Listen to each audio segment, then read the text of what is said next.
সাথে আছি আমি তাসলিমা তিথি। চুক্তিভিত্তিক নিয়োগ পাওয়া নয়, সিনিয়র সচিব ও সচিবের অবশিষ্ট মেয়াদ বাতিল করা হয়েছে। এ বিষয়ে সোমবার জনপ্রশাসন মন্ত্রণালয় থেকে প্রজ্ঞাপন জারি করা হয়। চুক্তিভিত্তিক নিয়োগ বাতিল করা সিনিয়র সচিবদের মধ্যে রয়েছেন পরিকল্পনা কমিশনের সদস্য মোহাম্মদ মোখলেসুর রহমান ও এম এ আকমল হোসেন আজাদ, মহিলা ও শিশু বিষয়ক মন্ত্রণালয়ের সিনিয়র সচিব মমতাজ আহমেদ, জাতীয় পরিকল্পনা ও উন্নয়ন একাডেমির মহাপরিচালক সিদ্দিক জুবায়ের এবং ভূমি আপিল বোর্ডের চেয়ারম্যান মোহাম্মদ ইউসুফ। বিশ্বব্যাংকের বিকল্প নির্বাহী পরিচালক শরীফা খানের চুক্তিভিত্তিক নিয়োগও বাতিল করা হয়েছে। সর্বশেষ তিনি অর্থনৈতিক সম্পর্ক বিভাগের সিনিয়র সচিব হিসেবে দায়িত্ব পালন করেছেন। এর আগে সোমবার ধর্ম বিষয়ক মন্ত্রণালয়, মাধ্যমিক ও উচ্চশিক্ষা বিভাগ এবং প্রধানমন্ত্রীর কার্যালয়ের সচিবকে সরিয়ে জনপ্রশাসন মন্ত্রণালয় থেকে প্রজ্ঞাপন জারি করা হয়।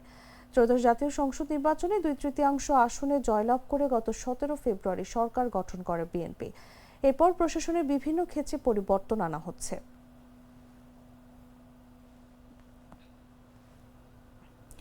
চট্টগ্রামের হালি শহরের একটি বাসায় জমে থাকা গ্যাস বিস্ফোরণে দগ্ধদের উন্নত চিকিৎসার জন্য ঢাকায় আনার পথে নূরজাহান আক্তার রানী নামের এক নারী মারা গেছেন।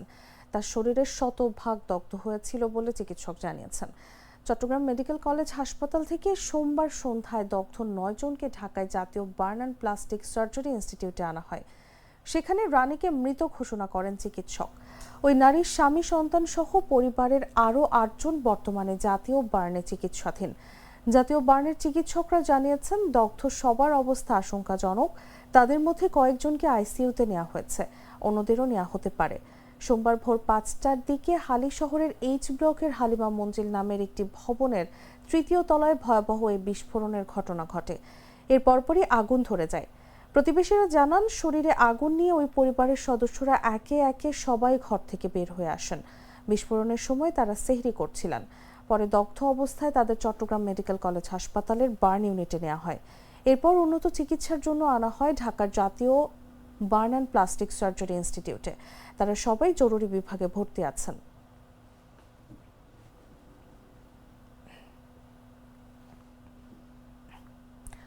বাংলাদেশ পুলিশ বাহিনীর দীর্ঘদিনের ঐতিহ্যবাহী খাকি পোশাক পরিবর্তনের সিদ্ধান্ত পুনর্বিবেচনার আহ্বান জানিয়েছে বাংলাদেশ পুলিশ সার্ভিস অ্যাসোসিয়েশন। সোমবার রাতে সংগঠনটির সাধারণ সম্পাদক ও কুমিল্লার পুলিশ সুপার মোহাম্মদ আনিসুজ্জামান স্বাক্ষরিত এক বিজ্ঞপ্তিতে এই দাবি জানানো হয়। সংগঠনটি বলছে, দীর্ঘদিনের ঐতিহ্যবাহী খাকি পোশাক পরিবর্তনের আগে আরও গবেষণা ও জনমত যাচাই প্রয়োজন। বিবৃতিতে বলা হয়, 2003 থেকে 2004 সালে তৎকালীন সরকার গঠিত একটি কমিটির মাধ্যমে দীর্ঘ যাচাই বাছাই শেষে পুলিশের ইউনিফর্ম নির্ধারণ করেছিল। সে সময় পুলিশ সদস্যদের গায়ের রং, দেশের আবহাওয়া, দিন ও রাতের ডিউটিতে সহজে চিহ্নিত হওয়ার বিষয় এবং অন্যান্য বাহিনীর সঙ্গে সাদৃশ্য এড়ানোর দিকগুলো বিবেচনায় নেওয়া হয়েছিল। বিবৃতিতে দাবি করা হয়, অন্তর্বর্তী সরকার সম্প্রতি যে নতুন পোশাক নির্বাচন করেছে সেখানে মাঠ পর্যায়ের পুলিশ সদস্যদের মতামত, গায়ের রং ও আবহাওয়াগত বিষয় যথাযথভাবে বিবেচনা করা হয়নি। পাশাপাশি অন্যান্য ইউনিফর্মধারী সংস্থার সঙ্গে সাদৃশ্য থাকায় পুলিশ সদস্যদের আলাদাভাবে চিহ্নিত করা কঠিন হতে পারে বলে আশঙ্কা প্রকাশ করা হয়। রোজকার সাধারণ খাবার এখন হবে অসাধারণ। প্রাণ স্বাদের মশলা, স্বাদ বাড়ায়, ঘ্রাণ ছড়ায়। বাগেরহাট বিসিক শিল্পনগরী 1996 সালে শহরের ভৈরব নদের পাশে প্রায় 19.30 একর জমির ওপর গড়ে তোলা হয়। এই শিল্পনগরীতে 119টি প্লট রয়েছে, যার প্রতিটি বরাদ্দ নিয়েছেন ব্যবসায়ীরা। গড়ে তুলেছেন 52টি শিল্প কারখানা।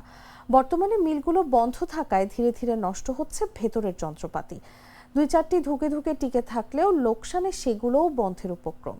কর্মসংস্থান হারিয়ে ভিন্ন পেশায় যেতে বাধ্য হয়েছেন হাজারো শ্রমিক।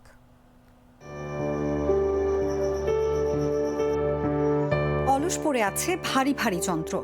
দীর্ঘদিন ব্যবহার না করায় ধরেছে মরিচা, বন্ধ তেল উৎপাদন। এই চিত্র বাগেরহাট বিসিক শিল্প নগরীতে অবস্থিত বিভিন্ন নারিকেল তেল উৎপাদন কারখানায়।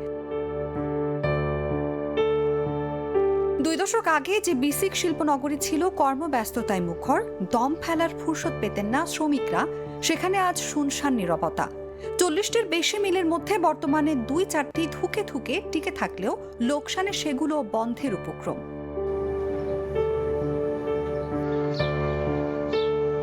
মিলগুলো বন্ধ থাকায় ধীরে ধীরে নষ্ট হচ্ছে ভেতরের যন্ত্রপাতি, বেকার হয়ে পড়ছে শ্রমিকেরা। তাছাড়া শিল্পনগরীতে নেই কোনো নিরাপত্তা বেষ্টনী। শিল্প মালিক ও শ্রমিকেরা ভুগছে নিরাপত্তাহীনতায়। কর্মসংস্থান হারিয়ে ভিন্ন পেশায় যেতে বাধ্য হয়েছেন হাজারো শ্রমিক। ওই দেখা যায় 2 মাস পর 3 মাস পর কয়টা নারকেল আসে, সেইগুলো আমরা ভাঙাই এবং একাই। আগে মিল ছিল, লোক ছিল অন্তত 10 জন 15 জন 20 জন করে লোক ছিল এটা একটা মিলে। এখন লোক আছে সারা বাড়ি, আমি একা, মানে মিস্ত্রি হিসেবে কাজ করি, আবার অন্য সাইডেও করি। যখন মিল বন্ধ থাকে তখন মহাজনের অন্য অন্য সাইডে বাসা, অনেক কাজ কাম আছে, সেইগুলো করি। ব্যবসায়ীরা বলছেন বিসিকে অবকাঠামোর যে উন্নয়ন প্রয়োজন সেটা নেই। সরকার নজরদারিতে না রাখলে বিসিক শিল্পনগরী হুমকির মুখে পড়বে।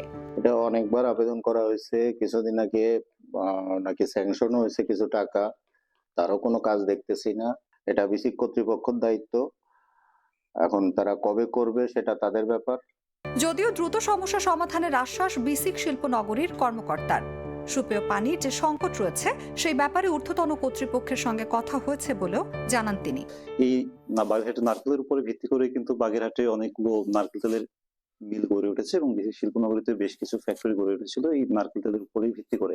কিন্তু বর্তমানে আমাদের নারকেল তেলের যে ফ্যাক্টরি গুলো আছে এগুলো একটু আসলে কঠিন সময় পার করছে, কারণ আমাদের নারকেলের উৎপাদন সেই আগের তুলনায় অনেক কমে গিয়েছে এবং নারকেলের যে দাম এবং উৎপাদন খরচের সাথে আসলে তারা সমন্বয় করতে গিয়ে হিমশিম খেয়ে যাচ্ছেন। সেই সঙ্গে নিরাপত্তার জন্য প্রতিনিয়ত আইন শৃঙ্খলা বাহিনীর সঙ্গে যোগাযোগ হচ্ছে বলেও জানান এই কর্মকর্তা। News desk, Jago news. Treat chocolate, treat moment, sweet moment. জানাবো আন্তর্জাতিক সংবাদ।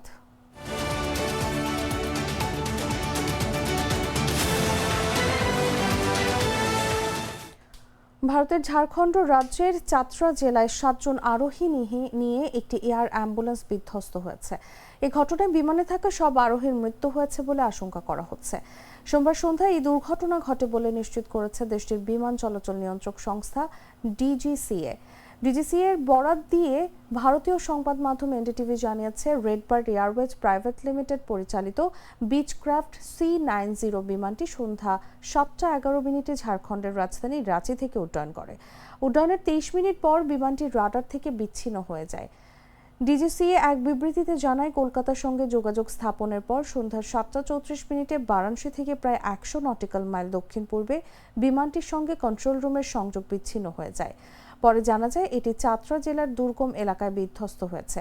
সংস্থাটি জানায়, বিমানটিতে মোট 7 জন আরোহী ছিলেন। তাদের মধ্যে ছিলেন 2 জন পাইলট, 1 জন রোগী, রোগীর 2 জন সঙ্গী, 1 জন চিকিৎসক এবং 1 জন প্যারামেডিক।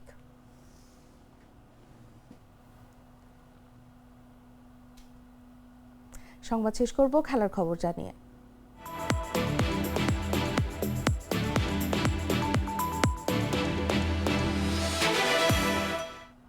চলতি আসরের সর্বোচ্চ আর টি-20 বিশ্বকাপের দ্বিতীয় সর্বোচ্চ সংগ্রহ করার পর বিশাল জয়ে সুপার 8 পর্ব শুরু করল ওয়েস্ট ইন্ডিজ।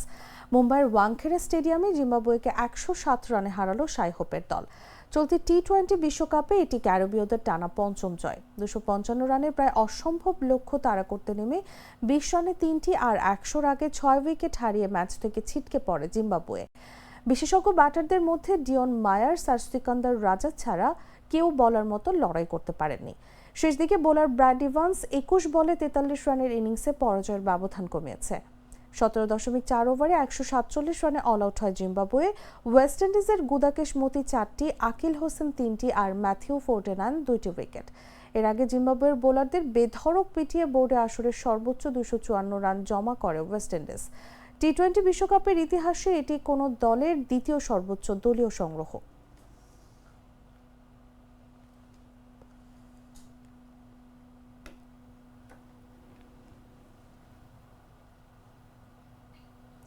দর্শক, এই ছিল এখনকার মতো। এরপর দেখবেন বেলা 11টার সংবাদ। প্রতি মুহূর্তে সর্বশেষ খবর জানতে ভিজিট করুন jagonews24.com। ফলো করুন আমাদের ভেরিফাইড ফেসবুক পেজ এবং সাবস্ক্রাইব করুন জাগো নিউজের ইউটিউব চ্যানেল। ধন্যবাদ সবাইকে।